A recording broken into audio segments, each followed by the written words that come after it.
At this point, she had packed up her house in LA. With a sick ass party that everyone still talks about to today. It wasn't that sick. And she was staying at my place. So the last 4 days that she was staying in Los Angeles, and this is the second week of my knowing her, she lived with me. So she also red flag. That's a lesbian thing. It's a lesbian thing. It's a lesbian thing. And she could have stayed somewhere else. She just wanted to stay with me. Obviously. Anyhow. It's Mayim Bialik's breakdown. She's gonna break it down for you, because you know she knows a thing or two. So now she's gonna break down. It's a breakdown. She's gonna break it down. Hi, I'm Mayim Bialik, and welcome to my breakdown. This is the place where we break things down so you don't have to. Got a very special couple of friends coming to visit us today on Mayim Bialik's breakdown. But first, my favorite friend, Jonathan Cohen. Hello, Mayim. Jonathan, we have two people coming to visit us today. We like a couple. We do like a couple. That couple is none other than Raven-Symoné Pearman-Maday and her wife, Miranda Pearman-Maday. You may know Raven because I know her because she was cast on The Cosby Show when she was 3 years old. She has been on Hanging with Mr. Cooper, That's So Raven, also Blackish, and she's the executive producer, director, and also, obviously, actor on Disney's Raven's Home, which is in its 5th season. And she and her wife, Miranda, who's from LA, they actually have a YouTube channel together called 8 p.m. that they're going to tell us about. They have a production company they're working on. They're really, really awesome. Miranda is a doula. She has a podcast. We have so many things to talk to these two humans about. Raven and Miranda have so many interesting things as a couple that they talk about in terms of their relationship and how they met and how they kind of function as a couple. But there's also a lot that Raven and I really, really connect about. Are you two mirror images of each other? I don't know about mirror images. I mean, I think of myself as like, I started acting when I was in middle school. It's so different than like 16 months old, which is when she started. But we have a lot of similar kind of coping mechanisms just for being human, which I don't think it's specific just to child actors or people in the industry, but it is a certain kind of personality that's been molded, by a really exceptional set of circumstances. And this is a really fun one. Let's welcome Raven and Miranda to the breakdown. Break it down. It's really fun to get to talk to both of you, especially since Jonathan and I are people who work together closely, and really, really have a lot of respect for the work that the two of you are doing together. And it's really just exciting to get to speak to both of you. So welcome. Thank you. Thank you for having us. You are in LA. But Raven, you were born in Atlanta, and Miranda, you're from LA, is that right? Yes, like you, born and raised. I was actually born in San Diego, but raised here. But it is rare to meet people who are actually from LA, and there's work that you do together that I do want to talk about. But I do also want to ask Raven just like a couple questions to kind of orient people. So. First of all, you look amazing. Like you look like you have not aged. I mean, obviously, many of us, you came into many of our consciousness when you were a wee one, and you actually had started modeling at 16 months. Like you were I don't know if it's like a toddler model. Is that a thing? Yeah, diapers. Where I was killing the game. I was dripping in diapers. And I would imagine you don't have any specific memory of that. I don't remember yesterday. Right. Same. But one of the things that I wanted to sort of ask you about is, you are a person who really grew up literally, kind of with that consciousness of other, observing. What do you sort of like, even reflecting back, like when you think about, that 16-month-old, what do you sort of, imagine that sort of trajectory was like and sort of how that impacted you? I know it's kind of a big question to start off with. Well, I think it's my whole life. I don't really have anything to compare it to. So impacting is, I could answer that question as easily as saying this is all I've ever known. So any of my actions or behaviors stem from that, good, bad, and ugly. I think that growing up in the industry from the age of 16 months to 36 years old leaves an interesting trail of breadcrumbs that can be used in a positive light for others, can help others, can inform others. And when it comes to me personally, I'm dealing with that through my therapist. Thank you very much. You were cast in The Cosby Show when you were 3 years old. And here's a strange little fun connection. I was on a show called Blossom when I was 14 to 19. We premiered after The Cosby Show in 1990, I guess it was. So Cosby was still on, must have been, I mean, it was a kind of funny overlap, and I never got to interact with you or with any of the cast members. It didn't kind of work like that in those days, but that's just kind of a special connection that I had with that era, you know, of television. You were a very, very cute child, and that was a lot of that kind of appeal. You know, you brought life to an aspect of a show that was so beloved and so long running as well. But you stayed in this television world and you have thrived. I mean, you are still actively working. Has there been a time in your life when you were not working? I'll answer that question, but first I want to say thank you to you and the work that you did during that time. No, we did not interact, but a female heading a sitcom was in the cards for me to pay attention to and study because that was very rare. Very rare. And you were young. And I studied that entire show from top to bottom, just so you know. And I did too, not for my acting career, but just because can I curse? Because I just fucking loved Blossom. I was like, yes. Yes, I definitely, a lot of my outfits on The Cosby Show were inspired by you. The hats, it was classic 80s, the classic floral. Early 90s realness. Yeah, and Phylicia Rashad was she was in our first episode. The character of Blossom had a mother who left the family to pursue her own interests, which again, in 1989, when that script was written by Don Rio, people were like, a woman who wants to live her own life and leaves her children? What kind of beast is that? And we built this show around a girl who had, you know, essentially no mom raising her. And Blossom's fantasy mom was, the mom from The Cosby Show. And so actually, Phylicia Rashad decorates an entire cake of fallopian tubes and ovaries in our very first episode because Blossom gets her period. And it is Mrs. Cosby who explains it all. Yeah, tell me about sort of the time in your life when maybe you weren't working because you have a very prolific career. So, like you said, 16 months old, I did The Cosby Show. I was modeling. I did a couple commercials. 3 years old, I started on The Cosby Show. I ended that at 6.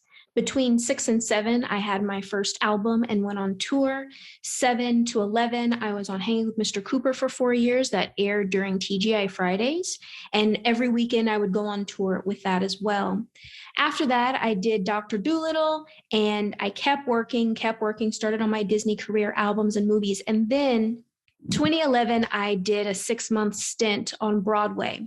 During that time, I had a little bit of a mental realization that from 1980 something till 2011, I had not taken a break that last, like I could count up the days and it probably equaled like a year and a half of doing nothing. I've always been doing something. And so I took it upon myself to say, bye industry. And I went to school. I had about a 3-year break. And then Whoopi Goldberg and everyone at The View kind of asked me to come on and pulled me back in. And here I am again. So I had like a 3-year stint, 2011, 12, 13, where I was able to decompress and kind of look at life. But it wasn't long enough. And I continue to find ways to kind of separate myself from the industry. So at some point in my lifetime, I can say, longer than 3 years of relaxation. While we had very, kind of different experiences up until college age, I literally walked off of a television set and onto a college campus. And, I remember. Yeah, I did Blossom. I was 2 years out of high school when Blossom ended. And, I was like really ready to have a different experience, as I'm sure you can relate to, and then some.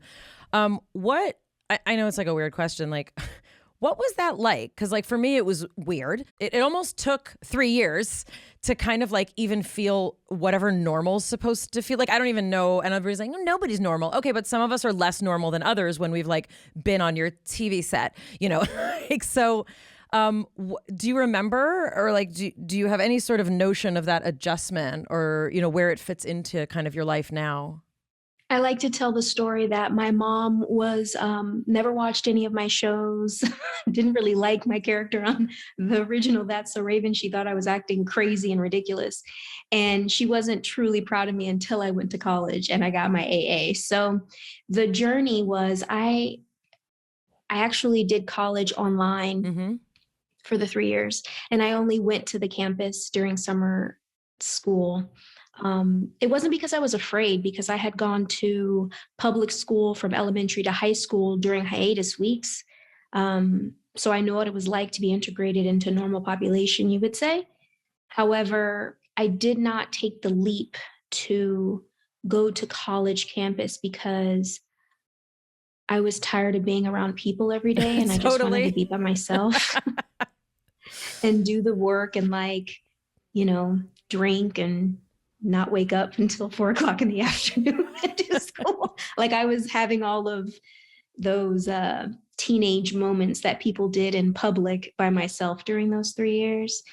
And when I went to school, I went to the Academy of Art University based in San Francisco. And I remember taking a fine arts class and a printmaking class. I thrived in printmaking class, but I felt the judgment of the kids during my fine arts class because, oh, she's famous, she thinks she can draw too, because there's so many people in our industry who take full advantage of their celebrity name and claim themselves across so many boards when, you know, they draw a stick figure and it sells for $7 million. I'm like, I have a degree and I'm going to do this the way it's supposed to be done. And my teacher was like, "Why are you here?" It's like, because I'm trying to grow another aspect of me. I can't act for the rest of my life. I have to have something to fall back on. So it was a very enlightening experience. I walked to school every day in the dirty streets of San Francisco. Nobody knew who I was. I, you know, kept it real low key. It was a great experience and I want to do it again. Actually, they just called me tell me if I got a refund from a couple years ago. And I'm like, "Oh, let me get that school refund. Thank you." Mayim Bialik's Breakdown is supported by BetterHelp. Let me tell you, so many times in my life, I have wished that life came with a user manual. But therapy, and in particular, BetterHelp online therapy, is kind of the next best thing. When what you're doing isn't working for you, it's normal to feel stuck. That's your universe telling you it's time to change something. And navigating any of life's challenges can make you feel unsure, whether it's something huge like becoming a parent or starting a new relationship or a career change, or even smaller things like trying to make smaller decisions, not knowing what you should do, not knowing which way to turn in life. Everything can be helped when you are able to open up and talk to someone. BetterHelp has connected over 3 million people with professionally licensed and vetted therapists that are available 100% online. Online therapy is therapy. There used to be this stigma, but BetterHelp has really shown millions of people that having affordable therapy online is possible, and it can be so helpful. All you have to do is fill out a brief questionnaire. They'll match you with a therapist. If it's not working, you can switch to a new one anytime. It's very simple. No waiting rooms, no traffic, no endless searching for the right therapist. Learn more. Save 10% off your first month at betterhelp.com/break. That's betterhelp.com/break. Mayim Bialik's Breakdown is supported by Athletic Greens. We use Athletic Greens every day. Mostly, Jonathan was excited that I could turn in my 86,000 pills for Athletic Greens, 1 scoop. I really think it's important to have a supplement that fills kind of all the blanks in our diets, especially if we have a busy life. But I really love that all it takes is 1 scoop. You know what you weren't getting before? What? Adaptogens. What is this stuff? With 1 delicious scoop of Athletic Greens, you're absorbing 75 high-quality vitamins, minerals, whole food source superfoods, probiotics, and, Jonathan's right, adaptogens to help you start your day right. Right now, it's time to reclaim your health. Also, arm your immune system with convenient daily nutrition. 1 scoop in a cup of water every day, and that's it. You don't need the million different pills that I used to take and all those supplements to look out for your health. Also, Athletic Greens is making it easy. They're going to give you a free 1-year supply of immune-supporting vitamin D and 5 free travel packs with your first purchase. That's how easy it is to stay healthy. All you have to do is visit athleticgreens.com/breakdown. Again, athleticgreens.com/breakdown to take ownership over your health and pick up the ultimate daily nutritional insurance. Mayim Bialik's breakdown is supported by Base. You know how people say it's about the journey, not the destination? Well, they're right. And getting there effortlessly is what Base luggage and bags were made for. Base is there for your journey, wherever your next destination might be. With the holidays swiftly approaching, Base luggage makes a great gift for friends and family or something to treat yourself to. The reason I'm so excited is because this weekender bag that I have, it is so great. I'm very particular about bags. It has a sturdy bottom, but collapses like as if it's a small, cozy bag. I love it. Their luggage comes in multiple sizes and colors. And as I mentioned, the weekender bag for shorter trips is super functional. You can also store your shoes in it separately, which is really cool. Every piece looks better with miles. Don't worry about it in cargo or overhead. Don't be precious with it. It's a bag to be used. Right now, Base is offering our listeners 15% off your first purchase by visiting basetravel.com/break. Go to basetravel.com/break for 15% off your first purchase. That's BEIS travel.com/break. There's so much that I relate to about you and your story that is very particular, but there's also this kind of universal notion of like people's expectations of us and, you know, what they think we're capable of, and also what people want to be true because it serves their own kind of narrative. I am curious about the recognizing thing because I have found that unadorned women, the unadorned feminist is sort of the academic term, that's the best way for me not to get recognized is what I've noticed. And having more of a mellow and laid back presence actually is something that's very comfortable for me. But it also has fed into a lot of like the way that I dress, like my slouchy posture, like trying to disappear, and like weight is a protective element. Can you speak a little bit about sort of like the disappearing that you have gotten to do? Yeah, for sure. I got lucky in my career because the brand that was sold at such a young age was this uber feminine, hair straight and eyebrows on fleek type world. And so when I would go out, the true me is more masculine presenting in a way and no makeup. And trust me, I'm a flashy. Like I wear flashy stuff. I got a flashy car. I'm all of that, but it's not in the uber feminine sense. So when I was at the height of That's So Raven, I got away with a lot more than people actually knew because I'd be out in these streets, like in the same restaurant as all of the tween stars that were getting pictured, but they didn't know it was me because my friends call me by one of my many other names and I live in a different world. I understand what you're saying about the anonymity of it all because it's something I'll never have for the entirety of my entire life. And neither will you, no matter how much we slouch and hide and gain weight, because everybody will judge it. But yes, there are tricks of the trade. And I think, one thing that Miranda and I have actually been talking about over the course of the days is there is something different about the celebrity that has grown up in the industry. Mm-hmm. There's just something different. And we don't talk about it enough because it's such a niche. It's such a community. It's a different lens we look through. It's a different world we live in our minds.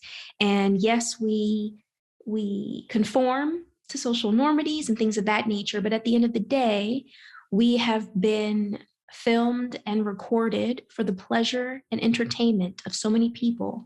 We know how to shapeshift. We know how to manipulate situations. We can read the room in a different way.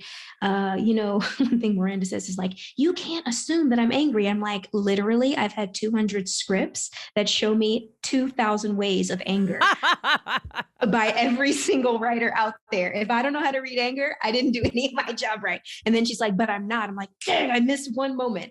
But like, it is true. There are some things that we have to learn as child actors and actors, but ones that have been in the industry since, since time, not the early 2000s, but like even farther back, where it's just a little bit different and it's hard to put into words where we don't sound disrespectful. It's hard. Could you know what I'm talking about? Yeah. Well, and I think also you've handled this with a lot of grace, and that's something I've really admired about you, really for all of your adult life, especially when it sort of became something that people were, asking you to speak to. Is this notion of like, nobody wants to hear like, oh, poor little rich girl, Yeah, exactly. and because I don't hear that in you, and I don't hear it in myself, but I think other people sometimes do. It's like, you made all this money. What do you expect? Like, your life is so easy. Like, everything's amazing, and you get to like wear all these pretty clothes, and like, what do you have to complain about? And one of the reasons that Jonathan and I started this podcast is because, like, guess what? Mental health doesn't care how much money you have, and doesn't care anything about you, because we are all kind of equal opportunity humans on this planet. So, but I definitely, I do relate also to that notion of like, oh, she thinks she's so hot because, and all I wanted to do was just not be special. I used to get so excited when I was in chorus class and I would get chosen in the, the alto section for a solo Monday through Friday, and then literally on tour with NSYNC on that weekend and not caring, because that's just my job and it's whatever. Wow. But I was more excited to wear that ugly, chorus outfit, black pants that didn't fit because I had too many of the pizza snacks at school. And I was like, I'm in chorus. And my dad is like, you just made a shit ton of money over at NSYNC. Like, what's wrong with you? When I was 16, I was on Blossom. Every Saturday, I would volunteer at the Hollywood. It was on Fountain and Cole. It was the Hollywood Senior Citizen Center. Yeah. And I would put on my little hairnet and my plastic apron and my gloves. There was not a happier human than me serving up a chicken breast and thigh and green beans to a bunch of people in their 80s and 90s who had no idea who I was. Like, because they treated me like a real person, which meant sometimes they were mean to me. If they were in a bad mood, I heard it. Sometimes they were nice to me. I didn't have that notion of like, are they just being nice to me? Because it was, and that's what I did. I served up that chicken so happily. I love it. And I totally understand it. And I think sometimes the people in this generation are missing that because they've been brainwashed to believe that it's so awesome to just be famous. Totally. They've been brainwashed. It's like, no, I'm going to have that. I'm like, you just got here, bro. You just got here. I need you to take like 10 years and then you'll be. I told Miranda this the other day. I said, I had an idea with a friend of mine that I would go ride public buses and see who would recognize me and who wouldn't, and like actually live that life. That's why I love going to other countries. Yes. Because I can, oh my God, I remember when I was 18, I went to London and it was for just a fun vacation. And I went with a friend of mine and I woke up early at like 6 a.m. and I got on the tube. And then I got on the city bus and I went to Stonehenge by myself. I was 18. I had already done concerts where I needed a military bodyguard and people out 5 hours signing autographs at Walmart and things like that. But I was on the tube in London. Going to Stonehenge, like the happiest human in the world. Yeah. And it's an interesting want because everyone else wants what we have naturally. And it's like, it's not always greener.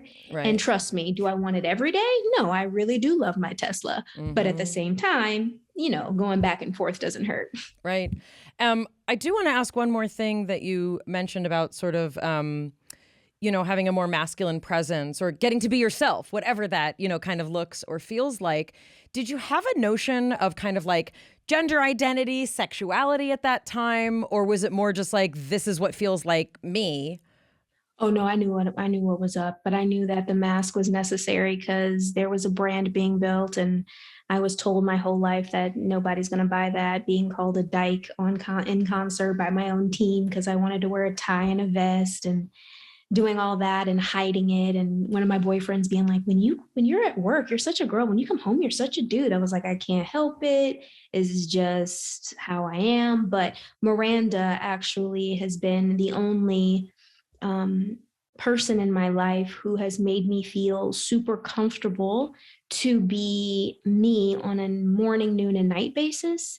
And I'm learning, as we all know, slow programming takes a while to deprogram, but I'm learning how to do that more and more when the camera is on. And that's hard to do because my parents used to call it razzle dazzle. It's like, I don't care if you're sick, tired, or under the weather. As soon as they say action, nobody cares about your feelings. You better perform. So she's helping me kind of feel better in my skin. I love that. And I do want to, kind of welcome Miranda more to this conversation, because you had knowledge of the industry and you have had a lot of different, kind of identities in the industry, and you've done a lot of really neat stuff even before the two of you met. But how did you meet and connect? We met, we like to joke that we were on the Warner Brothers lot at the same time, because my father worked at Warner Brothers for almost as long as I've known him, but I was 3 years old when my dad started working at Warner Brothers, and Raven was doing Hanging with Mr. Cooper. So we joke that we were both there. I learned to drive on the back lot. I mean, that was like where I grew up to a certain extent, but she did too. So we totally passed each other then, if it was at the commissary or a soundstage, whatever. But in actuality, we met at a karaoke night at a bar in West Hollywood. Raven was a host of this event, and I was there with some friends and she was there with some friends, and we started talking, and I kind of felt a vibe very quickly. I felt very comfortable with her, which is huge for me, right? So feeling safe with somebody is not my norm, and I have a lot of anxiety, and I really felt this level of calm that was a big ping to me. And then we just kind of had this natural conversation. And as quickly as it started, it ended, because she was like, okay, I have to go. I've had my 2 drinks. I've done my job. And now people are starting to kind of like crowd me. And I was like, wait, I'm just getting warmed up. And that was it. But we obviously exchanged numbers. And I could tell that she didn't know who I was, which was the best part. With all due respect, Maria, like, what rock were you living under that you did not know? I was just going to say, excuse me very much, I don't live under a rock, because that was literally going to be my response. I actually did know who she was, but it wasn't interesting to me. Right. And I also wasn't a fan. I think that's the biggest thing. What I meant, I knew who Raven was, and I knew of That So Raven, but I had never seen the show. I had never watched Hanging with Mr. Cooper. I've never seen to this day an episode of Cosby. But then I also like to say I was born in 1987, and it's like the things that I was watching, I was a little young. Yes, totally. Totally. That was like, I was watching Barney and stuff. And your family comes from a theater background, so I'm sure that what was on television wasn't necessarily like that kind of show. What were your parents watching? Do you know? I mean, I know as a young kid, my mom loved Sesame Street and Barney, and I watched those shows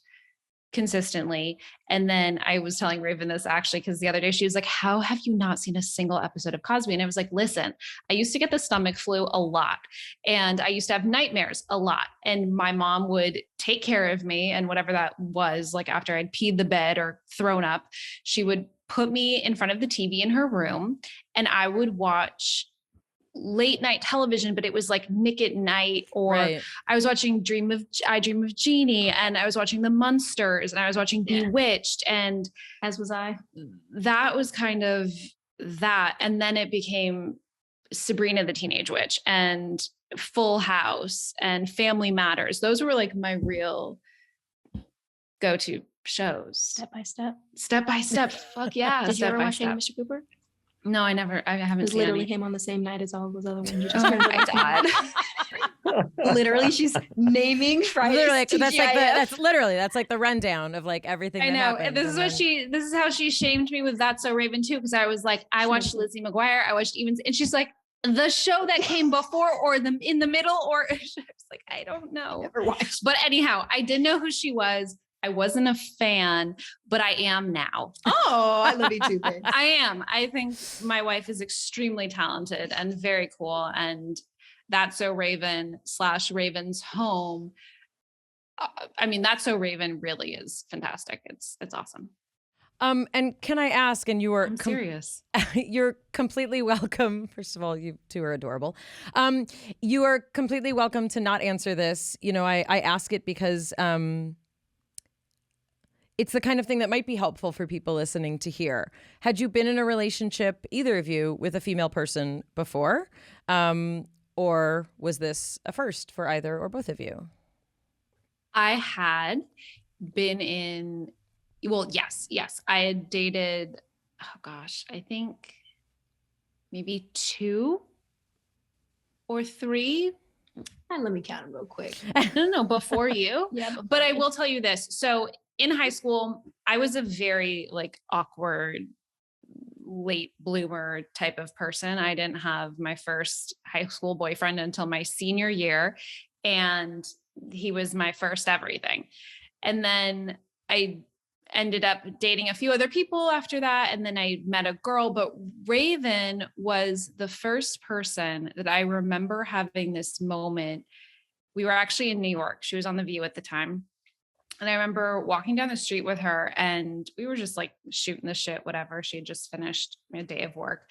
And I had this real, I don't even know what to call it, aha moment where I was like, wow, I might forever be in a lesbian relationship and have to really understand what that might mean for myself, because this is my person. This is my person. And I just really knew that.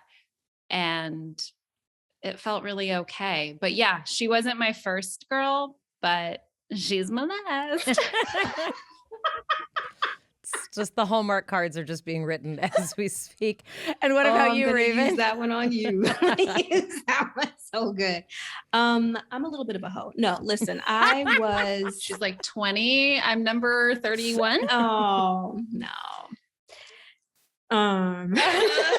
Raven likes to do this. This is the classic Raven move with us. Well, she'll be telling a story and then she'll go, and then I was with my partner at the time. Sorry, babe, I love you so much. She feels like she has to apologize for the fact that she dated people before me, which you don't. You want me to stop doing that? I do. Okay, done.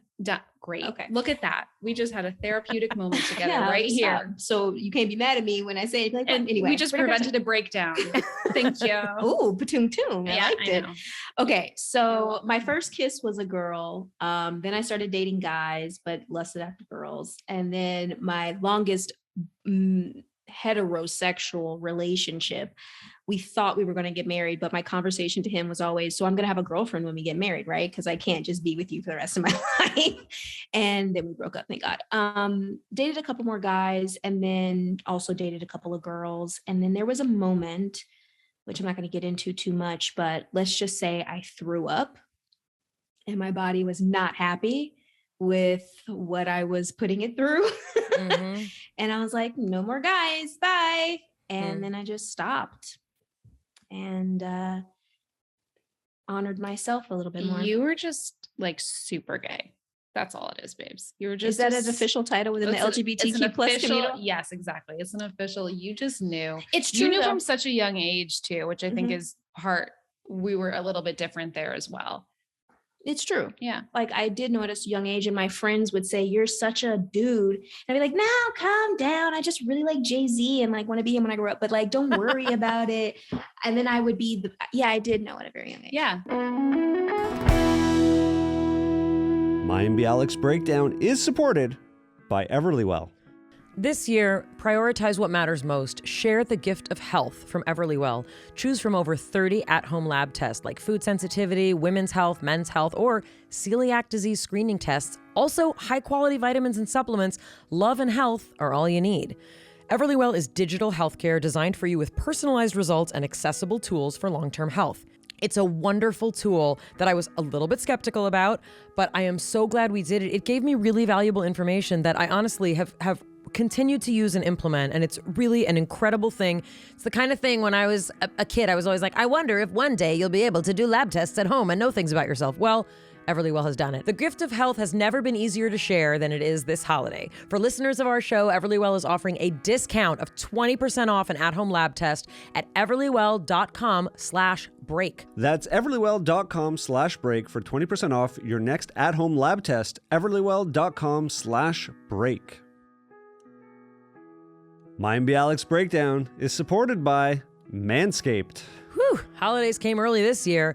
If you're still not sure what to get the man in your life, look no further than our friends at Manscaped. The leading men's hygiene brand just launched new products that your man will actually use, including their new shower time favorite, the Body Buffer. You get 20% off and free shipping at manscaped.com/Mayim. Manscaped's new ultra premium body wash is infused with aloe vera and sea salt to keep skin feeling clean, nice, and moisturized, and it does smell really good. They also just launched their new Body Buffer, a 100% antibacterial body scrubber. Get 20% off and free shipping at manscaped.com/Mayim.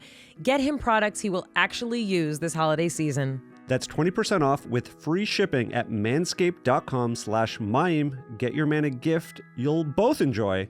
The gift of Manscaped. Jonathan, what will thank you? His jingle balls will thank you. It is also possible, just again, speaking to sort of like the larger human experience, it is also possible to, like Jay-Z, want to be him when you grow up and also not be gay. I have a 13 and a 16-year-old, and Jonathan has a 14-year-old. So there's also like this culture that, you know, this generation is growing up in where like everything really, I don't mean to say like anything goes, but the notion of like uncoupling even our expectations about gender, you know, we are really like deconstructing gender and sexuality, I think on a, like, you know, at least for me as a mom, like on a day-to-day basis of like, you can be like this and still be this, or you may feel like this or like that. But, you know, part of it is like the labels can be so confining and in many cases not helpful, you know, and I would say the same thing about even like spectrum disorders. Like the terms help until they don't. And I think that's true of kind of like, you know, the terms gay and lesbian and also like feminine and masculine. I totally agree. And that's something that I have kind of intuitively always known, meaning so many people would ask me and I'm like, oh, okay, so you're gay now? And I'm like, I don't really know how to answer that because it never felt necessary for me. And I don't want to be dismissive to the work and the struggle that so many people have had to do within our community to stand proudly in their ability to say, I am gay and I have these rights and I love this person, because it's been a true struggle and still is to this day. But for me as an individual, I never, even tomboy, right? So growing up, like I enjoyed wearing a bigger fitting shirt, and I still kind of do. And, you know, not a lot of makeup, but then there were days when I wanted to be super feminine, and I always played with Barbie dolls. And I always had this really kind of imaginative world and liked having ribbons in my hair. And I had blonde curly hair. So I, you know, kind of felt like Goldilocks from Goldilocks and the Three Bears was my girl. And so it's like, I had these differences within myself, but my parents never tried to confine it or define it. And I think when I continued into my life and my adulthood, I just never have felt inclined to label myself in any way. And I don't know, I see both sides of it and how it is very important for some, but for me, straight out saying, and that Raven will joke with me and she's like, you haven't even come out. You're not even out. And I'm like, dude, I don't know what else. I mean, we're married, I'm out, but you know. But I grew up in a different type of community, right? So like our gender expression is totally different than your sexual orientation. So let's separate the two immediately. And I think that goes to my sentence of, you know, you're a tomboy, I want to be like Jay-Z or whatever. Yeah, can you explain that? Because I think some people still don't get it. Gender expression is the masculine, the femininity, the, you know, no gender expression whatsoever, the skirt with the blazer on top, the makeup with a full, like, it's just how you express yourself on the outside. But sexual orientation is who you want to be in love with and have a sexual relationship with. That's totally different. But in my community, there are still the importance of labels, stud, femme, masculine, mask, dyke, twink. Like, there's so many derogatory words, but we've, grabbed for our own. And I think that in some communities, we're starting to break down those stereotypes and those labels. But, that was one of the things that I said a few years ago that, ran rampant on the internet. Raven doesn't want to be labeled. She doesn't want to be labeled. You were ahead of your time, though. People didn't get it. And I didn't explain it very well. I'll definitely say that. I've learned how to talk better now that I'm married to Miranda. But that's what I meant, because I liked girls and I liked guys at the time, and I dressed like a boy and I dressed like a girl, and I had this thought and that thought, and I didn't have a label for myself. I got married and I was like, yeah, I'm in a lesbian relationship. And somebody was like, oh, you're labeling yourself now? I said, yeah, for you, because you can't think outside the box. I'm cool with it. You know what I mean? Like, I'm over here expressing myself in all kinds of ways. But again, it's really important to separate sexual identity and gender expression, because they are not the same, and they don't really need to live in the same box. You know what I mean? Sexual orientation is totally different. And when you say your community, can you be a little more explicit? Before I answer that, I want to say I am not, I do not want to be a spokesperson for all of the Black community. I don't consider myself that. I consider myself a part of the community, but I'm a part of a lot of different communities. And my experience has been my experience, meaning I am on television since I was 3. I'm a female. I'm a Black female. I'm light skinned, and I'm married to a white woman. So my experience in the Black community is everywhere, and everyone's experience would be different. That being said, there's my disclaimer. I think that there is a historic understanding within the Black community that, one, interracial relationships are scary, dangerous, not the best, blah, blah, blah, blah. But that's being broken down nowadays, which is beautiful. Also, within the lesbian community, it's like, where are you in your relationship? Are you the masculine one? Or are you the feminine one? Are you halfy and 2 studs can't be together? Femmes can always be together. And it's just like, that's what it is, because of our understanding of the heterosexual relationship and how we have to function in society. It's just the unconscious programming that we give ourselves. But I will say, I don't think that's just the Black community. I think that lives in a lot of communities. I know there's one that I can't speak as an expert on, but they do not, and I'm also going to not name what it is, but I know this to be true. They do not agree with being gay, but if the male has a sex change, they will be accepted as a female. You've heard of that? So it's like, all right, the standards and practices of certain communities are necessary for the cisgendered, religious-based people to feel comfortable. That's all we're doing. We're just trying to make other people feel comfortable, but not this generation. This generation don't give about anybody. So I love it. I wanted to thank you also, both of you, for being so, candid about this. I hate to make you feel like you're under a microscope or like you speak for any type of human being. But I think that there's so much fear around talking about it. And I think it's really helpful to hear people's experience, even when it's not neat, And I think that's also what it is. Like, people want they want it to be neat. They just want to be like, who do you have sex with and what genitalia goes with it? And I hope they match, because that's what makes me feel the best, right? Like, that's, anyway. We try and put so many labels on it, but then that separates us from the inner knowing, Raven, that you were speaking about. Like, you were being guided by a somatic understanding of what you wanted. And I don't want to call it a higher power, but like, it sounds like there was an intuition there. And sometimes being in the mind and trying to label it, what am I, and putting it into a box or a category separates us from being able to follow what we instinctively know. So it sounds like, those two things have to You can't do both at the same time. Sometimes you just have to either intellectualize it and understand it and then go from there, or more often it's like, oh, wait a second, we have a feeling. And by making space for that and trying to not label it and just feel it and see where that guides us, it makes it clearer. I want to agree with that. I feel like, a lot of people are always say, you turned out so well. How come you didn't end up like all these other people? And when I say other people, I mean other child stars whose trajectory was not as positive. And for the longest time, I was like, I don't know. But as I grew up and I came out, I think my gay self really stayed in a box and protected the true me. So then when it was time for me to live, it was protected because, like you said, my higher self, I call it my higher self, was protecting me, knowing what I was needing as I got older if I survived. I say it saved me.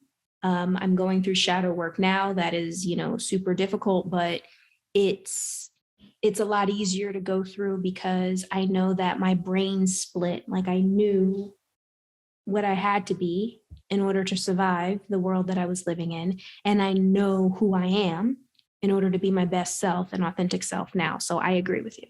And that's something that we talk about a lot, actually, because Raven and I love kind of self-analyzing and therapy and having deep conversations. And I've had a slew of mental health, I don't even know the word, issues, problems, challenges. That's much nicer sounding, but really kind of being able, and despite the fact that we have different experiences, right? She grew up on a set, I didn't, blah, blah, blah. We are both riddled with depression. Yeah, no, but we both have very similar results from life experiences and these defense mechanisms.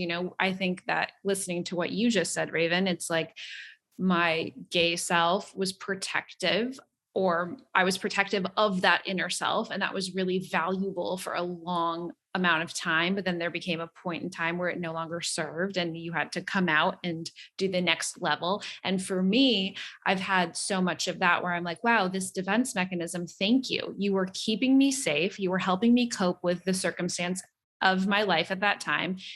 For me, around the age of 7 years old, my parents split up. A lot more fear, anxiety, worry came into my ether, and food became my comfort and my best friend. But then there became a point where I was like, okay, you're 16 years old. You cannot be housing pizzas on a Friday night because without Raven, because you need one other person to help you eat 2 pizzas. That's just the reality. But that comfort that I was seeking was no longer okay in that space. And it was I'd flipped it and it was becoming destructive. So I think everyone has those to an extent, and it doesn't matter kind of what you were saying too. It's like just the humanness that we all share in common. We will all find these similar themes in our lives in one way or another, regardless of being famous or not, or being poor or rich or whatever. These things don't care. There's such a universality to it. Replace gayness with anything that you need to change a defense mechanism that had previously protected us, and now we have to move on. And if we stay trapped not even trapped, if we stay stagnant, if we're not moving towards becoming something else and finding more about ourselves, then we're stuck. And there's people that you can come into contact with that help you unstuck it, that help you unlock it. I mean, before I met Miranda, I truly went about my dating career. Each person taught me something about myself that I did or did not like. And as soon as I broke up with that person, I don't want to say manipulated. I implemented the changes that I wanted for myself, right? And I was like, okay, if we're supposed to be together, then we'll still be together. If not, these are the things I'm changing. Break up with them, change what I need to. And then that type of human never came back in my life. But there was one toxic trait that I was not aware of in the humans that I was picking. What was it? Narcissistic behavior that I was picking because I didn't understand that part about me, right? So then I meet Miranda, and now I cry every night, not from her, but also wait, pause because you said that you had people come into your life, you'd break up and they never came back. But I came back. Well, that's what you did come back, because if she says that I never said this, and it's possible because I have memory issues.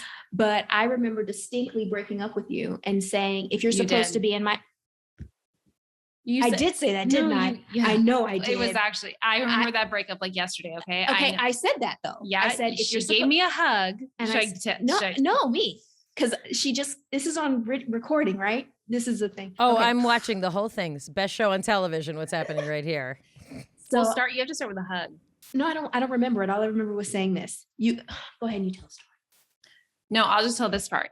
She breaks up with me. We stand up. I'm getting ready to leave. And she gives me this huge hug and she holds me and I'm like, what's happening? And then she pushes me back. She has both her hands on my shoulders and she looks me in the eye and she says, you deserve someone who wants to hug you like that every day.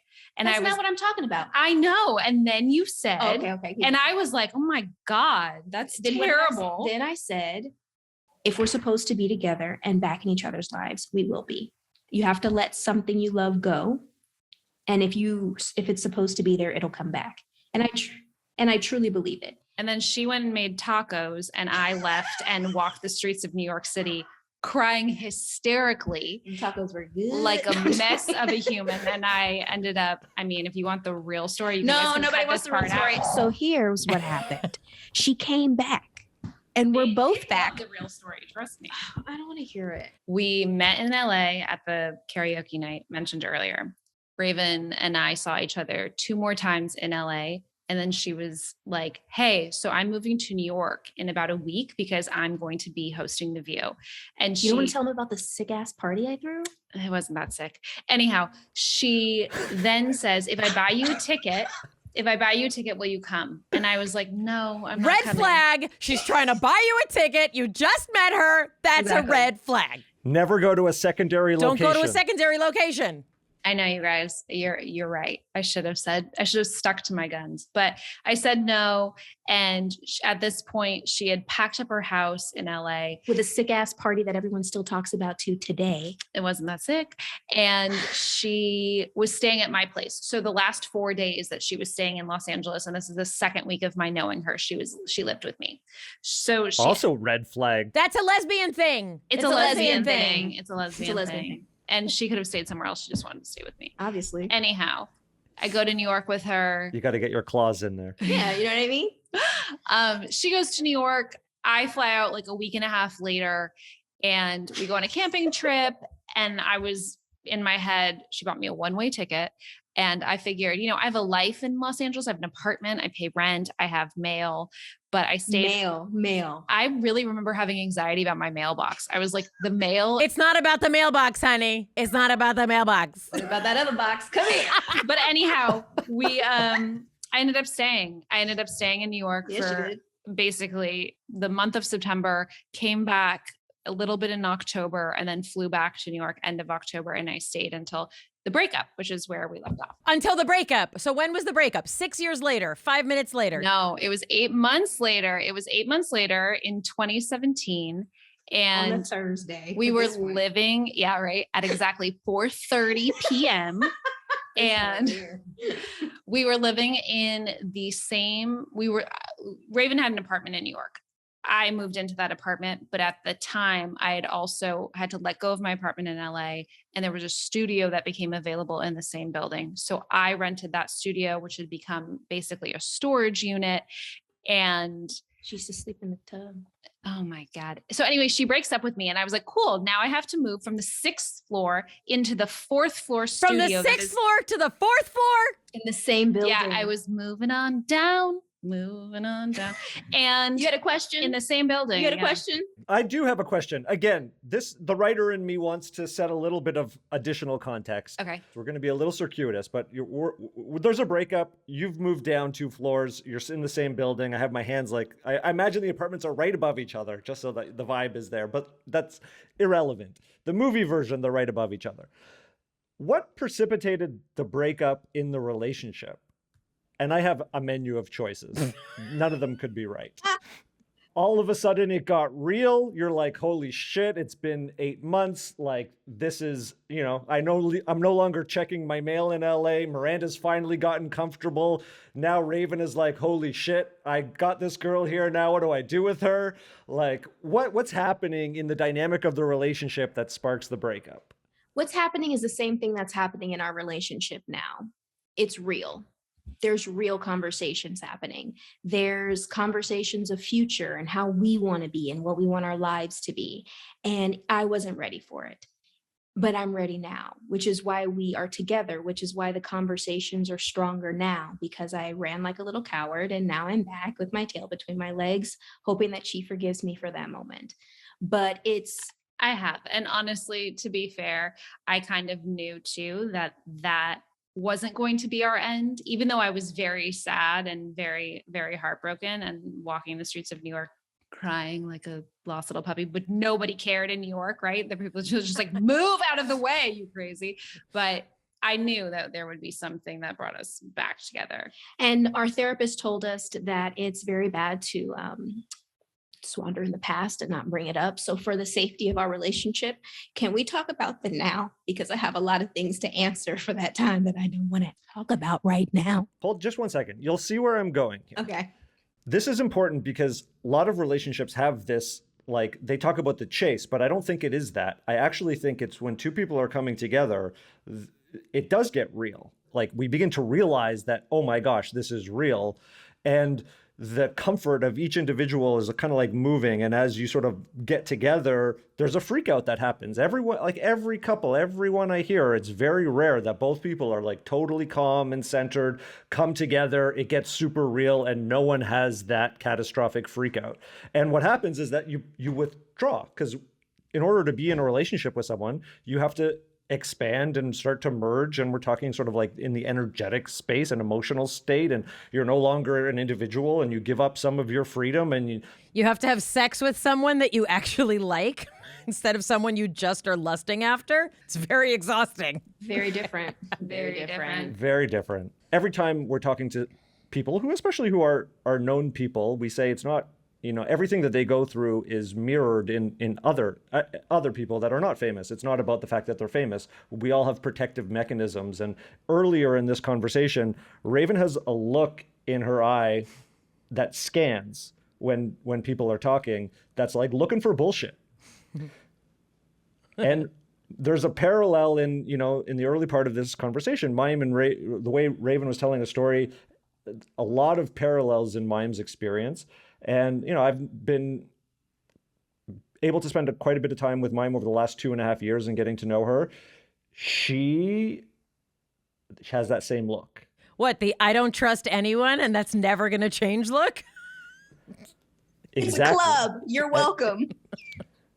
And a lot of people have it, but I think it's heightened being in the industry because you're a product in the industry. You got to turn the camera on. You have to perform. There's no sick days. No one cares about what your internal world is. And when no one cares about what your internal world is, and you have a lot of time that you spend where no one cares about what your internal world is, it's very hard to then transfer into a relationship with the cameras off and trust that people are going to care about what your internal world is. Also, I'm the boss everywhere.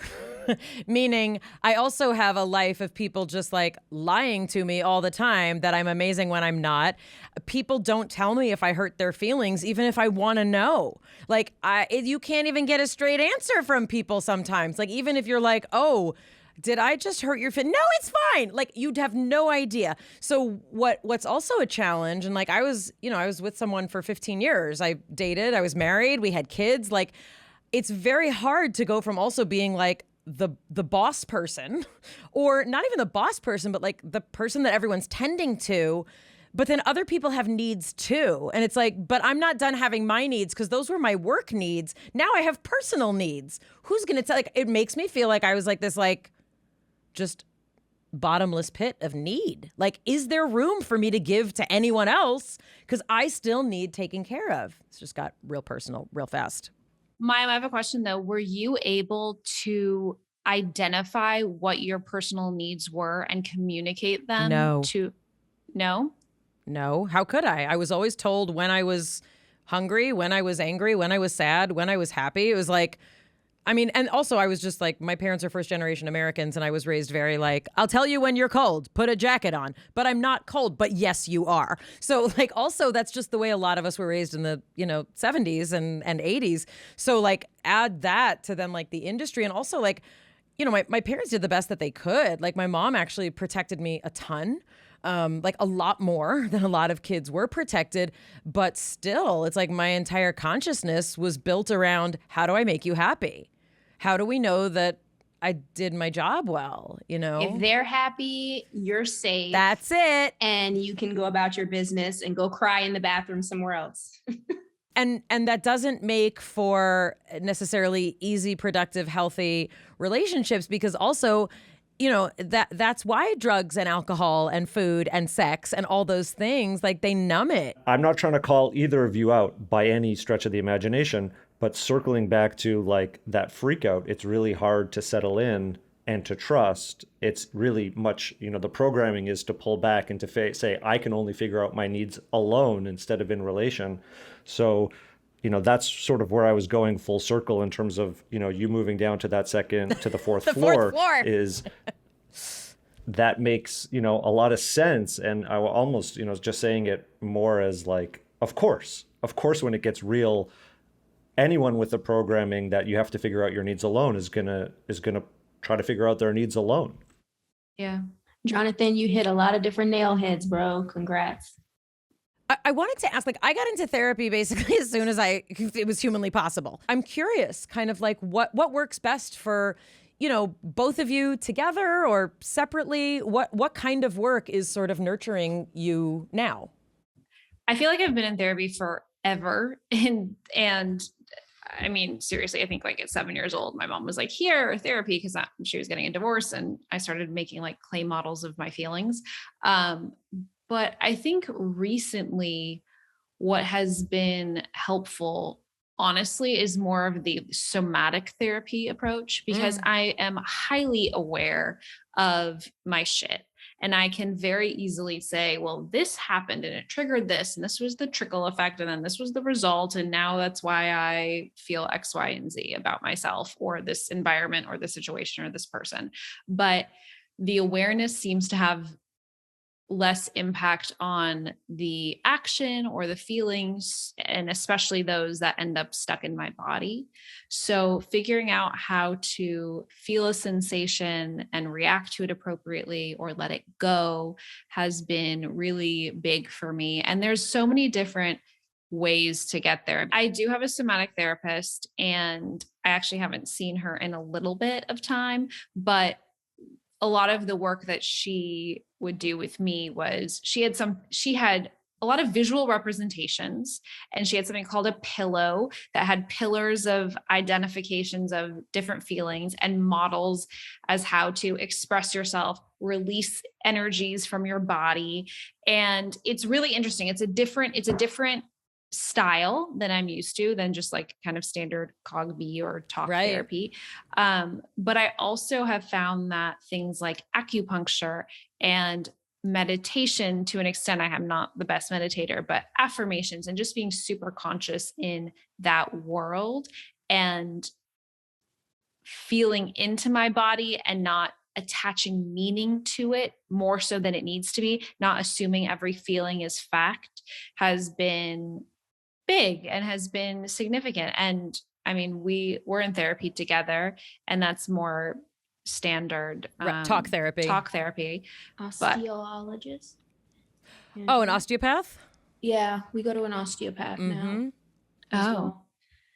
She calls herself a manual therapist, and that's been something too. That's been really cool. And we have kind of our slew, I mean, this is so LA, but like our slew of, healers and body workers and energy people, but it makes a difference. I mean, it does. What is the shadow work, Raven? Can you tell us a little bit about that? I've read about it, but I don't remember how it works or what the theory is. I will. I'm starting and learning, so I have no idea what I'm doing. So let me just start from the top of mine though, because at 18, I told my family that I wanted to go to therapy, and they were like, "What? therapist in certain communities are looked down upon. You're telling people your secrets, they're going to tell your business. Started there, got pretty much the understanding that I have PTSD and I don't have bipolar syndrome, but I have like depression that is in that world. So took some medicines for that. And I took a medicine once and I found myself underneath the table while filming and could not get up and kind of got off of that and not really happy with it. Then I stopped going to therapy and started doing energy work and meditations and Nichiren Buddhism for a few years until they started asking me for money. And I'm like, wait a minute, bye. Just going through the motions on there, realizing my own personal power and energy grids that I can create for myself to release my mind and body from the shackles of pain and allow my higher self to run. Wayne Dyer and all of those self-help books really put me on a path of personal mental work. However, not really touching my anger at all and not realizing I have anger because it was passive and you're not supposed to be angry when you're a little kid. I don't know what that emotion, I don't know about that emotion. I've actually been working on this lately and my therapist was like, name some situations that make you angry. And I'm like, and I'm like, I always have a different word for it. It's like, well, I'm disappointed or like, I know rage. I'm really good with rage, but like I've always had to curb that. But it was like she was speaking a different language. And it was like my brain was working so hard to try and figure out like, what is anger?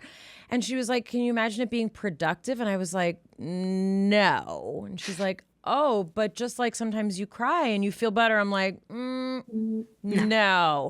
Like when people are angry, things break and people get hurt and everybody cries and leaves. Exactly. Why would I be angry? The exact same flop as you. Why would I be angry? It ruins people's lives. That doesn't make sense. Well, and how could it be productive? Like what, you feel good after being angry? You don't feel good after being angry because after I'm angry, it doesn't work. It just doesn't happen. Like where have you been all my life? I'm just right here suffering. With me. No, I don't know. I don't know what that one is. Anger. I don't know what that is. I've had therapists be like, "Will you?" Because like some people have tried to like make me like get it out, where you like do like a role play with like a person, and I was like, no, that made me just start crying. I was like, I don't want to. And they're like, oh, well, it can be really helpful. Just like get it out. I'm like, I don't think that's not where it's gonna go. I don't know, but that's not. She was like, you need to get rid of your anger. You need to go scream at the top of a mountain. And she took me to like a neighborhood and I was like this. No, but can I tell you what's really interesting about this conversation? Listen though, I'm learning. I know you're totally learning, but Raven is somebody who will look at me and tell me to express my anger. And she'll be like, get angry with me. Tell me why you're angry. And I can't. And I fear becoming angry so much. And I also, similar to the conversation earlier, and what I kind of say is like, I'm a people pleaser, but the fear of making anyone feel unhappy or not showing up with, oh, everything's fine. Or you were talking about your needs and, just being like, oh, I don't really know. I don't have any or whatever. I have such a tendency to do that because I'm so afraid of disrupting anything with saying, actually, wait, this didn't work for me, or I don't really want to go there today, or I'd rather do. And so it's like, it coexists. Sure. Yeah, but we win, Miranda. We win. It's a little different, babe. It's a little different. Different because I say that to you. What are you angry with me? What are you angry at me for? Or tell me what you don't like about me, right? I can handle people angry. Why can you handle it? Say it. Right. Wait. Why can I handle it? Because I've been handling it my whole life. There you go. So I will take everyone's upset over mine because my goal is to fix it because then we move on. Right?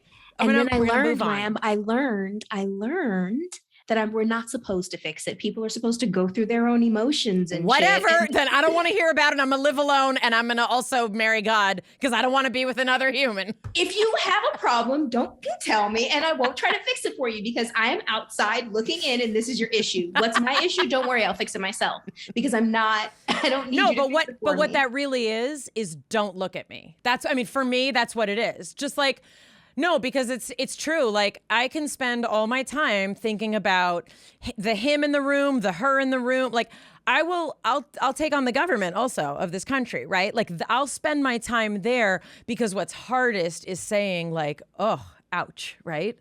I hurt. Like, I have, who's gonna hold me? And when I am angry, like, the smallest thing set me off, and my entire body is just vibrating at such a speed to where my hand, I'm Harry Potter. I have like magic fingertips of pain coming out, to the point where, let me tell you what I do, right? And Tage is on, our publicist is on, Miranda's here. Miranda's getting in the industry. She loves glam. She's like, I can't wait to try out the new glam person. And in my head, and I've never said this, babe, so don't, in my head, I'm like, honey, you'll learn to just do it yourself, because why be angry at anybody else when they mess up when you can just learn to do it yourself, and you don't even have to have that irritation. Like, I have such irritation with people. Well, I was just going to say, what you said is like, I mean, this is, my mom said that when I was little, I needed my back rubbed. I wanted my back rubbed a lot. I wanted comfort, right? And she would get so exhausted of like rubbing my back. And I would say to her, I'll rub my own back, like when she would leave. And, and it was a cute story that my mom always told of like, she's so independent. But what it was like, if it's not how I want, I'm going to take care of it. And that's what it's going to be. And then I can't be upset. I don't have to be disappointed because I took care of it. And no one's ever going to take, and I know, and I'm learning that this is an old thought process, I'm working on it, but no one's ever going to take care of it as well as I will. True story. And people, they ask so much of you, and I give them 100,000%, which is why I love the Japanese culture. In their culture and in their work culture, if they're building a cup, the person who melts the plastic melts it to 120% so that the next person can do their job to 120%, and the next person does their job. And then by the end of the product, it's gorgeous. Here in this country, we do 10%, and hopefully the next person does 80. So by the time I get it, I'm fixing the problem, and it's wasting my time and energy. Let me do it from the beginning. I'll make it myself. Jonathan is sometimes I don't want to say a hider of emotions. He's a protector of emotions. And you know what? That's his freaking prerogative. He's Canadian. They're really, really sweet. But it really bothers me because also you said something that I think is so interesting. I pick up on things that other people don't. And I wish people would just trust me. Like, I know when he's upset, and it makes me so frustrated because he'll just like, and also, forgive me, it sometimes is a dude thing. It's the like, I'm fine. And then they like pout around and huff and puff for like 2 hours. It's like, okay, but why don't you just like say what's going on? But there's this notion, like you had said, it's like, I've read so many scripts. I know how to communicate so many different emotions, so many different ways. You think I can't read your face? Oh, you think I can't read your face, Jonathan. That's the problem. The flip side of that is when I'm truly not upset, but she's expecting me because the script version in her head Miranda's is like, rolling her eyes he at should me be and Raven. mad about this. And she's like, you're mad, right? And I'm like, no, really, I'm not. I kind of have to eat, or I'm like thinking about something else. Like, I'm not thinking about you at all. Everyone's thinking about me all the time. What are you talking about? We are the world. Narcissists.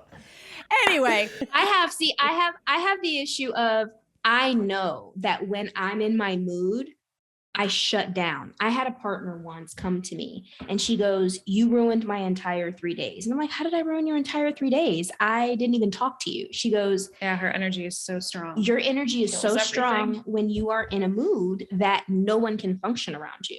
that's him. That's you.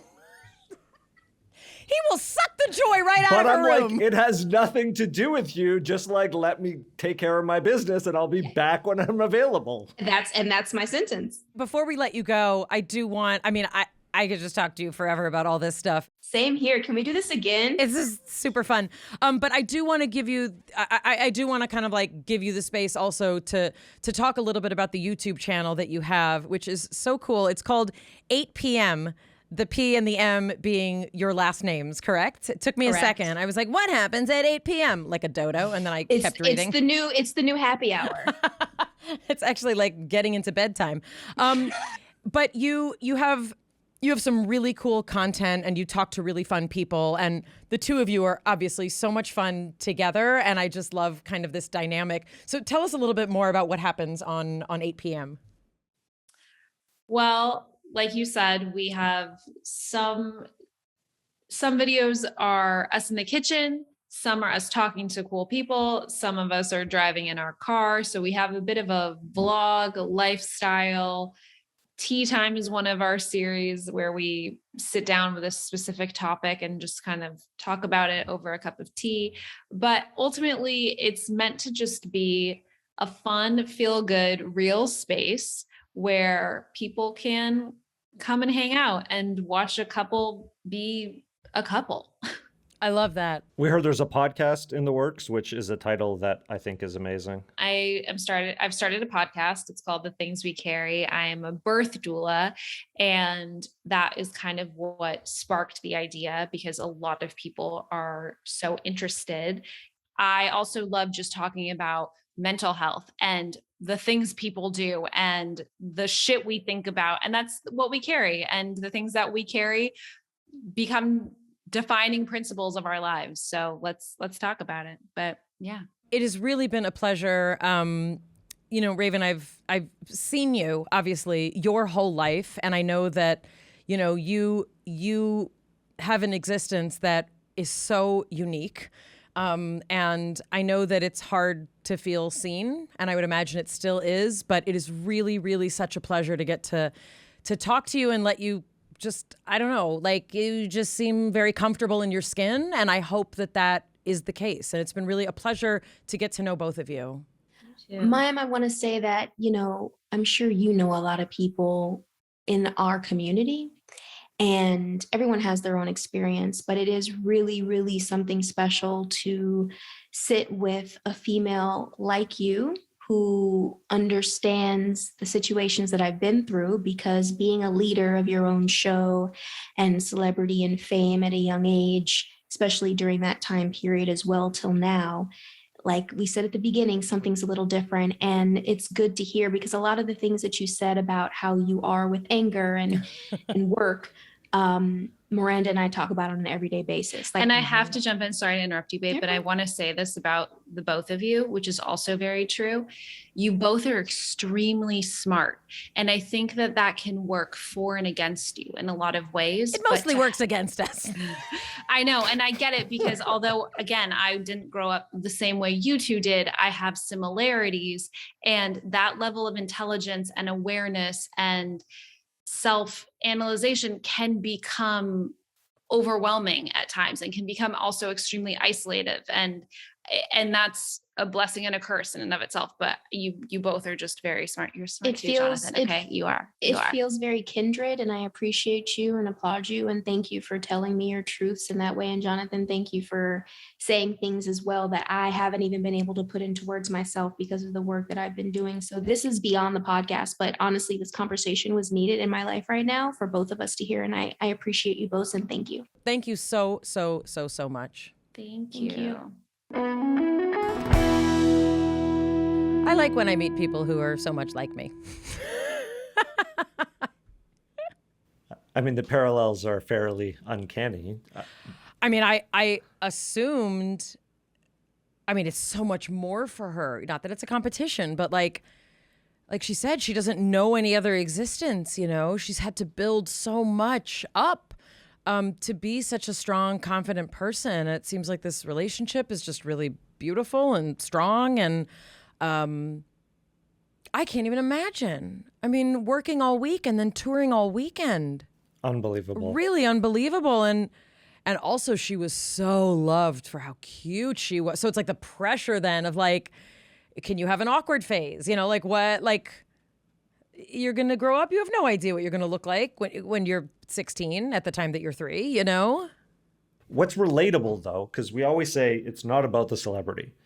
It's the celebrity just heightens this performative, people-pleasing, shoving your feelings inside requirement.